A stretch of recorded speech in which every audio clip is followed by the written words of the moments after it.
Okay, so as the price of new cars have reached upwards of $50,000, many people are looking to buy used cars, but for whatever reason, people think their car is valued way more than they should be. I see too many clap Z's and takeover G37s for over 10K, and it's honestly just disgusting. Like, there are some people 16, 17 looking for their first car and they have to pay 10K for absolute garbage. And then don't even think about going to a dealership because they're going to do unthinkable things to you. You're getting hit with 25% APR. And I get that when you're young, you're not going to have a low rate, but 25? That's just wild. And they'll do it with the biggest smile on their face, like they just sold you the best deal in the world. Like, I've seen so many videos of people going in and having the craziest payments, especially those payments that'll be like $500 a month for 86 months. They shouldn't even offer that. That's got to be illegal somehow. I honestly don't understand. I remember when I was paying off my car for 4 years, it's 48 months, and that felt like an eternity. I regretted it too after the first year. So, and I come across so many videos of people regretting buying their car, new or used, and it honestly does suck because some people just aren't informed enough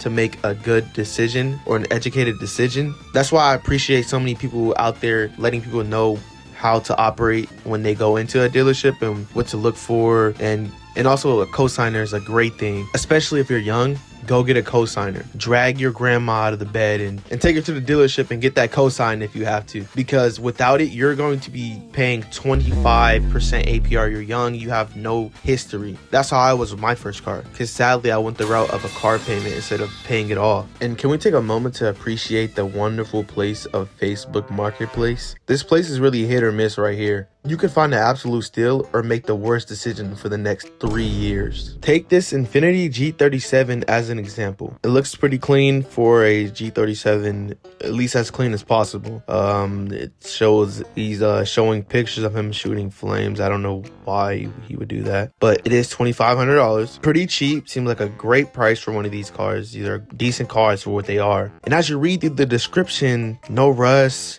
no leaks, all windows, AC, 170,000 miles on the body, has a new battery, oil, galley gaskets, and valve covers have been done already. And if you know anything about these G's, that is a huge problem. But then when you go down, at the very bottom, it says blown motor. Now, I get who wouldn't read the descriptions. Imagine you schedule to meet up and look at the car, and then he says, oh, you didn't look at the very bottom of the paragraph where it says the motor is blown. That would absolutely ruin my day. And I hate listings like this because they do it on purpose. They list the most important fact last. They always say something like blown motor, transmission blown, there's codes all the time, always at the end. I don't know why. Maybe they think somebody's just not gonna look, which, I mean, it can happen, but I don't know where they're going, because as soon as they bring it up, nobody's gonna buy it. And this is pretty common. A friend of mine bought a G37 for $3,500, and I mean, it was pretty clean. The guy said it ran fine. It had like 150,000 miles on it, I'm pretty sure. And the next day he found out his head gaskets were cooked. I get it, it was $3,500.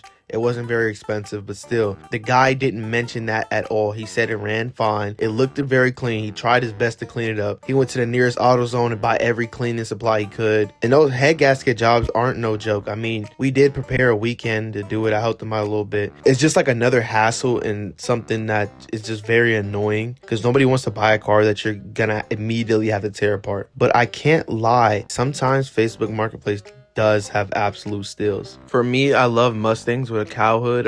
It's just something about them. It just looks so perfect on them. And this one sold for, I'm guessing, $4,000, maybe even a little bit less, because you can talk down the seller a decent amount. Some people just don't budge, but this car is definitely a steal. It doesn't seem to have too much problems. And again, you get a good V8 for under $5,000, for even under $8,000. That's a good steal. And a lot of these cars just don't last, so you have to be very quick when you want one. You have to offer it up, and you gotta have the money ready. One thing I find so annoying on Facebook Marketplace are the sellers that put the 1, 2, 3, 4, 5 listing price. It is stupidly annoying. And they always have the same excuse, just testing the waters. I want to know how much my car's value is. Like, bro, do not put up your car for sale and then give an excuse on why it's not for sale. That is the dumbest thing ever. And I hate seeing it, because it'll be a pretty decent car, and at first glance you're like, and then it's super disappointing every time. I was looking on Facebook Marketplace for a car for so long, and this was a problem, and it was so annoying. So if that's you, just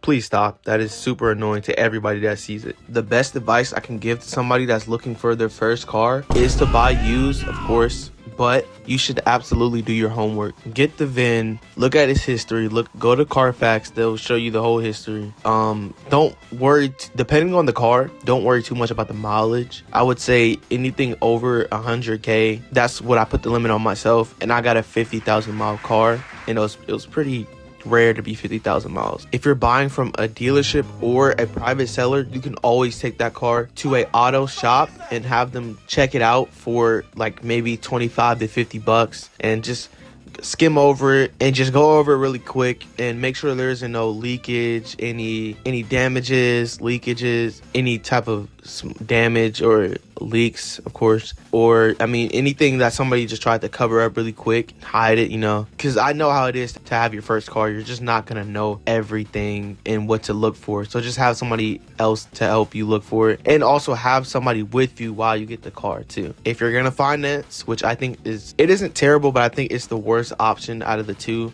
you should always buy your car out, because when you finance, it kind of puts you in a box and it sucks doing car payments. Do it when you have the money, but as your first car, you're gonna beat on it and stuff. You don't want nothing to happen to the car and you gotta pay on the car still. It just is not the best situation. That is the best advice I can give to somebody that is looking for their first car. Please educate yourself too. Don't even just listen to me. You can go online anywhere and look for advice on what to do for your first car. But yeah, that was a little rant from me, I'm not gonna lie. I just found it really surprising how expensive newer cars is. I am pretty young myself, still 18, so I don't know what it was like for you old heads to have a 50,000 mile car for $5,000. But for me, I mean, this is still pretty high, and people just overvalue their car. I know what I got mentality. I really hate it. But if you did enjoy this video, please like and subscribe. I'll definitely be putting out more content for you guys. I enjoyed making this. I'll be popping.